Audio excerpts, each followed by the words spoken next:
So I recently made a video on a villager breeder and I did a big blizzard dumb. I actually accidentally forgot to show the actual breeding part of the villager breeder. So in today's video, I'm gonna make up for that. I'm gonna be doing a tutorial on exactly how to build this breeder. No fluff, no survival let's play stuff. I'm literally just gonna be showing you a block by block tutorial on how to build this exact farm you see behind me. And as you can see, this is my survival world. And it works absolutely fantastically. Let's pop over to my testing world and let's get right into this tutorial. So first things first, all you're gonna need is a few trapdoors, a bunch of dirt, some stained glass, a few slabs, some for the roof to keep mobs from spawning, and then a few for underneath. You're gonna need one oak fence, one single oak fence. You're gonna need like a half a stack of stairs, maybe a stack, and a bunch of building blocks of your choice, 4 composters, 4 beds, and maybe some carpets in the end. I'll show you where to put those. But we're gonna start off with the center portion, and then we're gonna work our way over to that when we need it. First you wanna do is get at least 3 blocks off the ground. I'll put some netherite blocks over here so you can see. At least 3 blocks off the ground, just like that. You don't need netherite blocks, that's just for reference. We're gonna put some slabs on top of them just like this, and then a fence right in the middle. Just a fence post right in the middle.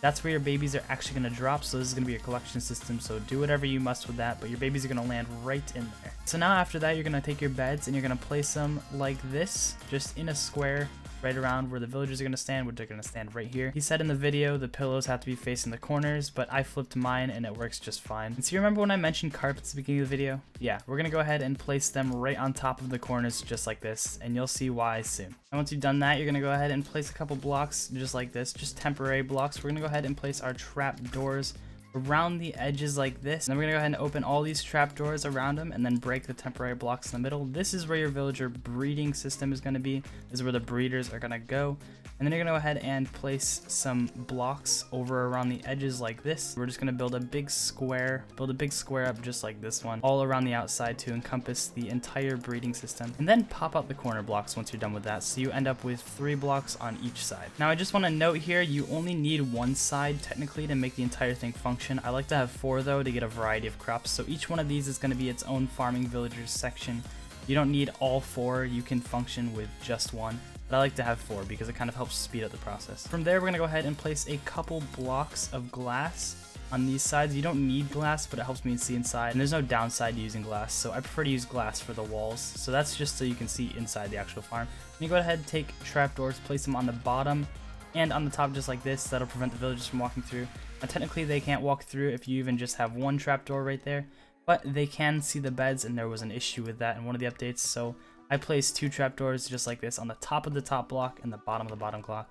That's what we're gonna do with all 4 sides now, and then we're gonna start with the actual dirt part itself. So from this, you're gonna want to make a T shape. You're gonna go 8 blocks in this direction, so 1 2 3 4 5 6 7 8, and then you're going to place a cobblestone slab down here just like this. So that is 9 blocks in total, but 8 blocks off of this T right here. So starting at this block, it's 1, and then there's 9 blocks. And then we're going to go ahead and build a little square around this slab just so we have a platform to work from. And then we're gonna go ahead and start here. This is 0, and then we're gonna go 1 2 3 4 5 6 7 8, and then at that 8th block we're gonna go ahead and build a T shape, and then you're gonna connect this up diagonally to that one right there.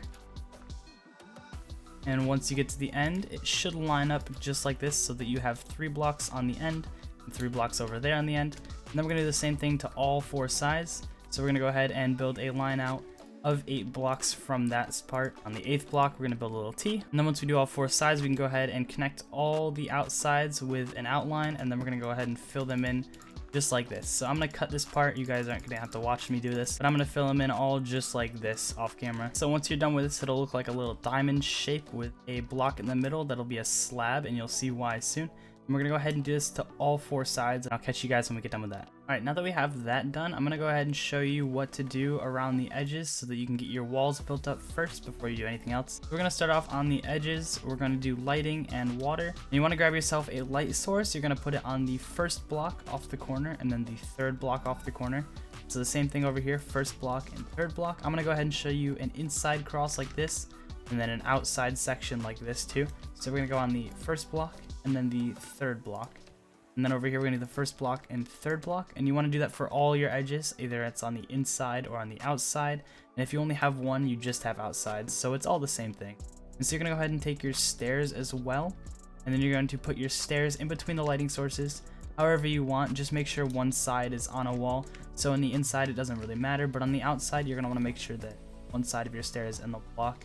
And the other side of the stair, you're actually going to take your spruce trapdoor and you're going to cover it up like this so that the water stays inside. If there wasn't a trapdoor here, the water would just pour out. So you're going to come over here and you're going to put the trapdoor so that it's on the block. It can be either way. Just make sure that the low end is facing towards the block. You can't have it like this unless you want to use 2 trapdoors, in which case you can totally do that by all means, but I think it's just easier to make it face towards the dirt so that the water stays inside as easily as possible. So if we go ahead and take a trapdoor and seal it without making it show. And then for these spare blocks, you can leave these empty or you can put a block of your choice in here. And then you're going to want to go ahead and cover them up like this so it kind of rounds it off. And then you're going to do the same thing for that side. So if 2 sections cross, you're going to make an L shape. And if it's just the outside of one, then you're just going to go ahead and put those 3 blocks here and it makes kind of a diamond shape. And you go ahead and continue, put your lighting source and your stairs and keep going all the way around for all of these. Now that we have all the blocks in place, we're going to go ahead and put water and we're going to waterlog all of these stairs. Then we're going to go ahead and waterlog this slab in the middle too. So we're going to do every single one of these. And once you've done that, you can go ahead and put your blocks in. So for the walls, I'm just using glass, like I said again, so I can see inside of it. You're gonna go 2 blocks high, and then once you do your walls around the entire side, just like this, you're gonna go ahead and put slabs, and you're gonna take the slabs and you're gonna cover over the entire farm like this. We have all the walls in place. Now we're gonna go ahead and start building up the roof out of slabs, making sure they're on the bottom half of the block. And when you get to this breeding section, you're gonna want to go ahead and outline them in slabs, but at the same time, you're gonna want to leave it open. What I like to do is cover it with a block of glass so that it's a transparent block and it still has sky access. And villagers need sky access to breed. You can put the glass down here if you'd like to, but it makes it easier to get the villagers if you put the glass up a little bit higher. So we're just gonna pop it up here for now. Whenever you put the villagers in place, you can go ahead and place it back down here. Just a side note, while building this thing, make sure you keep the underneath side well lit up or else mobs will spawn out. And it will get very tricky to navigate. Now that we got that taken care of and you got your water in place in all the spots, you can go ahead and take your composters. If you got 4 sections, you're gonna need 4 of them. If you only have 1 section, you're only gonna need 1 of them. You can go ahead and place your composter right there and a light source right on top as well. As you can see, it's gonna perfectly and evenly spread the light out in the area. And then what you want to do is go ahead and grab a hoe, the right hoe of course only. Then you're going to go ahead and till all the dirt in the area. So you're going to till every single one of these spots in the entire farm. And then you go ahead and take some potatoes and some carrots and some wheat. And you go ahead and plant them. I prefer planting different crops in each section. So you're going to plant a couple crops here, a couple crops in that section, and maybe some wheat over here, some carrots over there. And you don't have to fill the entire thing. That's the great part, is when you have farming villagers, they'll actually harvest the crops when they're ready. They'll pick up the potatoes and they'll grow them in other spots and fill this entire place as populated. So if you're only starting out with a couple, that's fine. You can either bone meal them or let the farming villagers take them for themselves and kind of spread them around. But once they get enough, they'll end up throwing them down here, and these villagers will pick it up and they'll start making babies. Once you have all the crops available in place and all your lighting and composters in place, now it's time to get your villagers in place. So what we're gonna do is place 1 villager in each of these sections. So you're gonna keep them blocked off, keep them locked in their sections. As you can see, they claim their drops relatively quickly, so we're gonna put 1 villager in each section. So you have 4 villagers in total if you have all 4 sections. And then what we're gonna do is take 3 villagers and throw them in here just like this. So 1, 2, and 3. I was having a little trouble because they kept spawning babies in and those kept falling through. Exactly how they're supposed to, actually. So if you're struggling getting villagers in, you want an example, feel free to check out this video right in the top right corner right now. It's going to show you exactly how I did it in my survival world. So I give real world examples in that series on how to do these things and put them into action in survival. Right now we're just giving a block by block tutorial, so all you need is 3 villagers in there, the setup that we have, and 4 villagers with your crops, and it'll eventually start pumping out babies. I want to thank you guys so much for watching. If you like this video or I helped you out in any way, shape, or form, be sure to hit that like button. And if you're new, feel free to subscribe. As always, I want to thank you guys again so much for watching, and I'll see you in the next video. Peace out.